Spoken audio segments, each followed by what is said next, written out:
चौथीला फुकट पास, 7वीला ढकल पास. मॅट्रिकला हयातनगरच्या शाळेत गेलो तुम्ही, 8वी 9वी 10वीला 3 वर्ष जाणे केलं. आणि 1979ला मी मॅट्रिकच्या वर्गात होतो. त्या वर्षी ना महाराष्ट्रात दुष्काळ पडला, ना राजहंसाच्या स्वभावाचे कावळे गुरुजी भेटले, त्याच्यामुळं ना फुकट पास झालो ना ढकल पास झालो, सरळ सरळ नापास. नापास झाल्यावर वडिलांनी जवळ बोलावलं आणि म्हणाले तुम्ही आता काय करणार आहात. पोरग नापास झालं म्हणल्यावर 2 थोबाडीत मारायला पाहिजे, गधड्या नापास झाला अभ्यास केला नाही काय करतो आता असं विचारायला पाहिजे ना. पण माझे वडील अत्यंत सुसंस्कृत होते. त्यांनी आयुष्यात कधीही आमच्या अंगाला 5 बोटं लावली नाहीत, मारलं नाही, कुणालाच नाही. त्यांच्या तोंडातून कधीही आयुष्यात अपशब्द उच्चारला गेला नाही. त्यांनी कधीही आयुष्यात कुणाला शिवी दिली नाही. अत्यंत सुसंस्कृत होते माझे वडील. कदाचित त्यांच्यातलंही सुसंस्कृत माझ्यामध्ये आला असेल, ते माझ्या कवितेला उपयोगी पडला असेल. असे सुसंस्कृत वडील होते आणि ते रागावले की जास्त सुसंस्कृत व्हायचे. त्याच्यामुळे ते जेव्हा म्हणाले की तुम्ही आता काय करणार आहात, तेव्हा लक्षात आलं की प्रकरण लई बिघडलेलं आहे. म्हटलं रागावलेले. आम्ही खालमाने घातली, आपण जे सांगणार आहात तेच आम्ही करणार आहोत. ते म्हटले आता तुम्ही करण्यासारखं जगात एकच काम उरले. म्हणलं सांगा. म्हणले ढोरं वळा. ढोरं वळा. मला बाहेर हे सांगताना सांगावं लागतं की गुरं राखा. त्यांना कळत नाही ढोरं वळा हा शब्द, आपल्याकडचा ढोरं वळा हा शब्द. मी ढोरं वळले. इतकी चांगली ढोरं वळली, इतकी चांगली ढोरं वळली, इतकी चांगली गुरं राखली मी की त्या वर्षी जर कुणी गुरं राखणाऱ्याची स्पर्धा घेतली असती तर महाराष्ट्रात मेरिट मध्ये मी पहिला आलो असतो. पण गुरं राखणाऱ्याची कोणी स्पर्धा घेत नाही.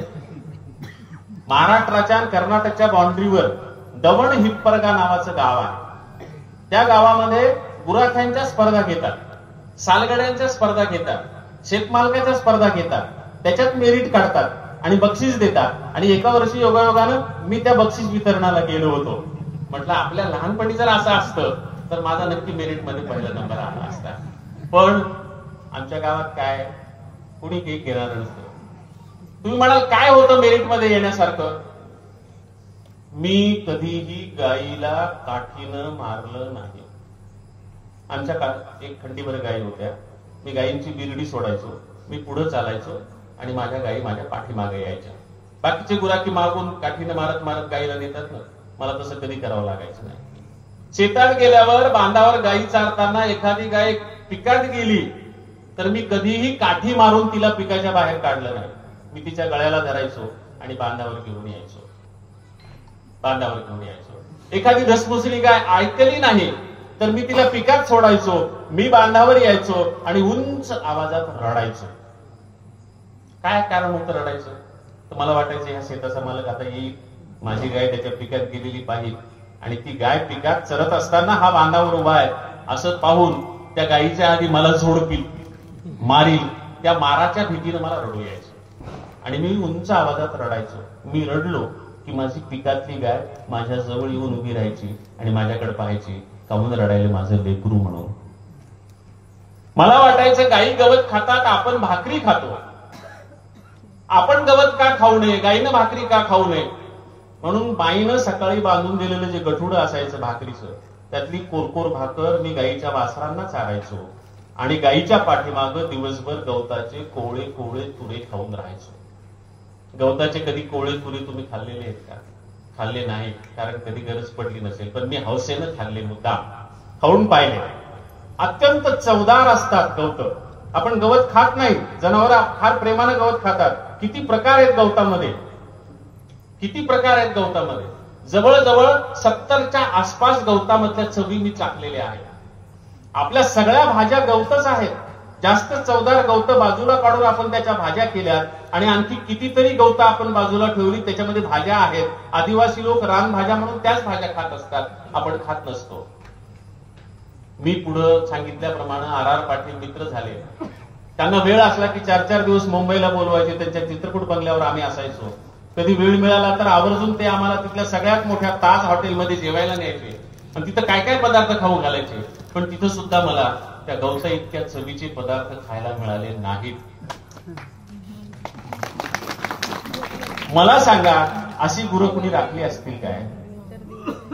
आलो असतो का नाही मेरिटमध्ये, पण माझ्या बापानं मला काही मेरिटचा काही प्रश्नच नाही. घरचाच मुलगा होतो, कपडे केले, खायला भाकर दिली, पण पैसे काही देण्याचं कारणच नव्हतं. पण बीईजी मॅट्रिक नापास झाल्यावर वर्षभर गुरं राखली. त्याची गुराखवळ बापाच्या बापाला मी सोडली नाही, मी वसूल केली. कशी वसूल केली माहितीये का? महाराष्ट्राच्या मुख्यमंत्र्याकडून वसूल केली. 1995 साली मी वर्षभर जी गुरं राखली त्या अनुभवावर गायी घरा आल्या नावाचं पुस्तक मी लिहिलं आणि महाराष्ट्रात प्रकाशित झालेल्या 1200 मराठी पुस्तकांपैकी त्या वर्षीच्या सर्वोत्कृष्ट पुस्तक म्हणून महाराष्ट्र शासनानं त्याला बक्षीस दिलं. त्याच्या आधीही कधी घडलं नव्हतं, त्याच्यानंतरही कधी घडलं नाही. पहिल्यांदा पारितोषिक वितरणाचा समारंभ मंत्रालयात झाला. मुख्यमंत्री मनोहर जोशी होते, उपमुख्यमंत्री गोपीनाथराव मुंडे होते आणि त्यांच्या उपस्थितीमध्ये तो पुरस्कार, सन्मान, शाल श्रीफळ मला देण्यात आला.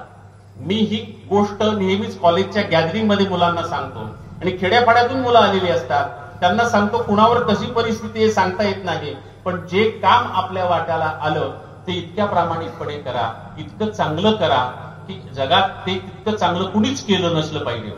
मग तुम्ही गुरं राखली तरी ते वाया जात नाही, कारण ते माझ्या उपयोगाला आलं, माझ्या अनुभवाला आलं. मी गुरं राखली नसती तर मला गाई घरा आल्या पुस्तक लिहिता आलं असतं काय?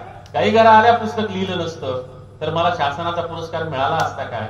मुख्यमंत्र्यांनी मंत्रालयात सत्कार केला असता काय? त्याच्यामुळं माझ्या आयुष्यात वर्षभर गायी राखण्याची जी वेळ आली ती सुद्धा मी साजरी केली, चांगली केली आणि त्याच्यातूनच माझ्यातला कवी मी निर्माण केला.